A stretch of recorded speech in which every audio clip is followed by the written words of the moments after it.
Le colloque dont on parle doit répondre à cette question, doit vérifier qu'on a bien la même conception du temps entre les historiens, les sociologues, les économistes, ça on peut en avoir une idée, mais les chimistes, mais les climatologues, mais les physiciens, c'est peut-être moins sûr.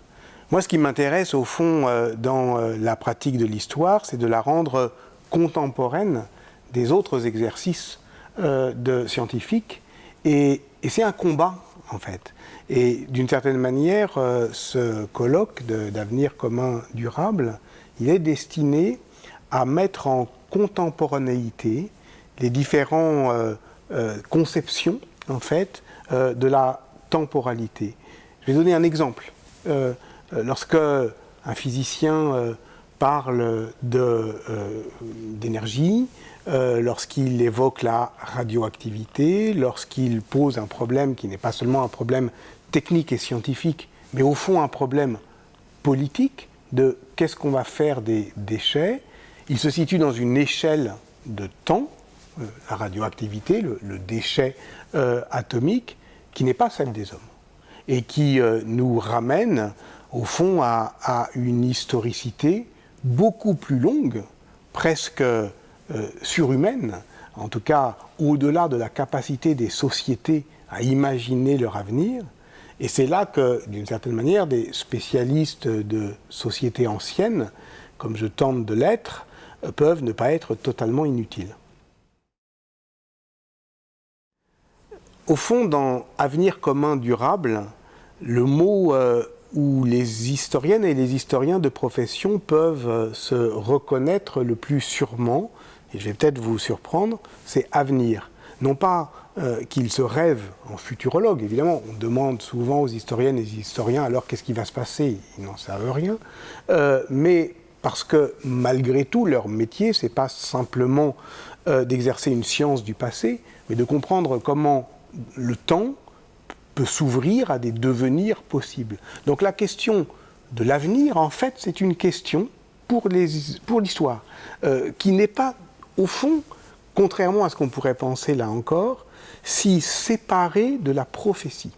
Or, de quoi on parle aujourd'hui avec l'urgence climatique? Du temps qui reste, de combien de temps encore, de combien de temps on dispose encore pour en l'occurrence, réaliser la transition écologique nécessaire si on ne veut pas effectivement détruire notre environnement. Bon. Cette question-là, au fond, ce qui nous frappe peut-être, c'est que l'échéance est très brève. Là, pour le coup, cette échéance, elle est à hauteur, non seulement d'expérience humaine, mais de décision politique.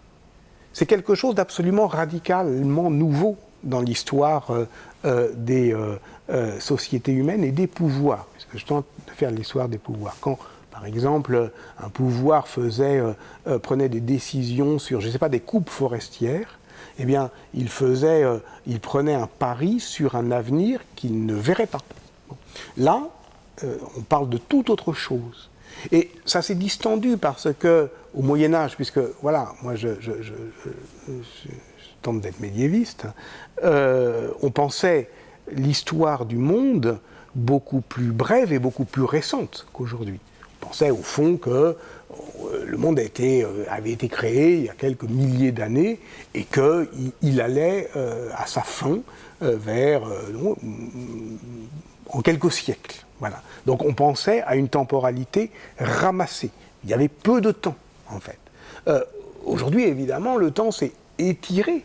Donc on sait qu'on est là depuis bien plus longtemps, et on pensait qu'on pourrait être là pendant plus longtemps. Mais autant, effectivement, par derrière, eh bien, le temps s'est creusé, autant devant nous, il risque de manquer. Et ça, c'est quelque chose, me semble-t-il, de nouveau. C'est intéressant cette question du rapport entre prévision, prédiction aussi, et prophétie. D'une certaine manière, le prophète, historiquement, ne cherche pas à avoir raison dans le futur, il cherche à prendre possession du présent. La prophétie, au fond, c'est un exercice de prise de pouvoir sur l'aujourd'hui et sur nos inquiétudes, nos hantises, etc. Donc, c'est une forme d'expression politique. D'une certaine manière, l'historien n'a pas à prophétiser, mais il a à faire l'histoire des prophéties.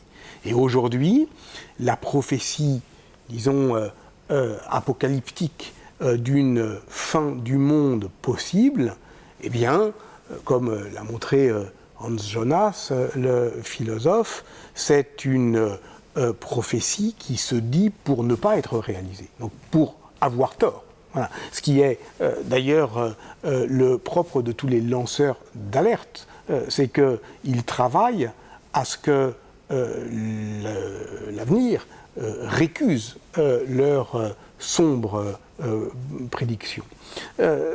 Ça, c'est la prophétie, et donc vous voyez, elle est de bout en bout politique. La prévision, la prédiction, le fait de se donner l'exorbitant privilège de dire ce que l'avenir sera, assurément, ce n'est pas l'affaire des historiennes et des historiens de métier, mais là encore, ils peuvent, sans se prétendre voilà, les gardiens du futur, pas plus qu'ils ne sont d'ailleurs les conservateurs du passé, ils peuvent faire l'histoire de tous les futurs possibles, ceux qui sont advenus, ceux qui ne sont pas advenus, et donc aujourd'hui, je dirais que autant le temps nous manque et c'est récits, autant le champ de l'histoire s'élargit.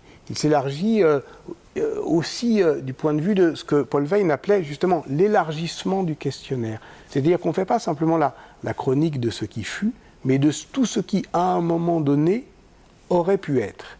Et cela enrichit le questionnaire et donc pose la question de, à chaque moment, quel avenir était possible, pensable, imaginable, ou au contraire à rejeter dans justement la prophétie. Évidemment, on pourrait opposer assez facilement un temps ancien d'avant la raison, ou la raison raisonnante, ou la raison scientifique, qui serait celui de la prophétie, et on l'opposerait donc à une pratique plus raisonnable de la prévision. Si on parle par exemple d'économie, eh bien l'économie comme science est au fond un discours sur le prévisible et le prédictible. Voilà. C'est-à-dire qu'est-ce qui, dans nos usages, dans les fonctions économiques, dans les règles de société, nous permettrait d'envisager un avenir proche, pas la prophétie apocalyptique, pas effectivement la fin des temps, mais un avenir proche. Donc d'une certaine manière, on avait une prophétie qui était, on va dire pour aller vite, de l'ordre du religieux, et une prévision qui était de l'ordre du politique. Gouverner, c'est prévoir. Or aujourd'hui, évidemment, les deux s'entrechoquent. Et c'est pourquoi, je le répète, le savoir des sociétés anciennes, même de la théologie, est devenu, au fond, moins inutile qu'on peut le croire, y compris sur la scène publique. Parce que, dans ce colloque, je vais tenter de parler, effectivement, des conceptions anciennes de la fin du monde.